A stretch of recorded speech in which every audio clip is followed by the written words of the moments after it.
today is the first stage. So I would say this is the first true battle and true test for all the 96 riders.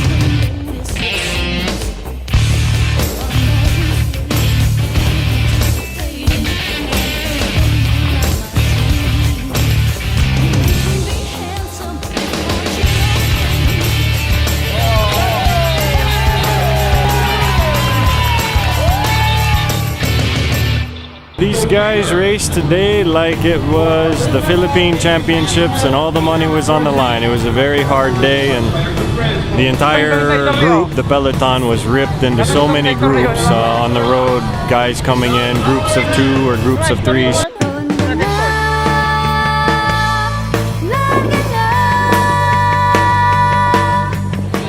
Sa stage to, sigurado, babantayan kami ng pangalawang team ng mga kalaban.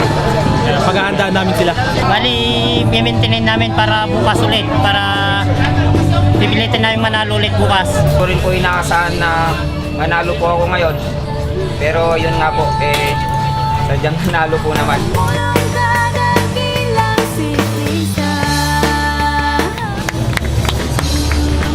Congratulations.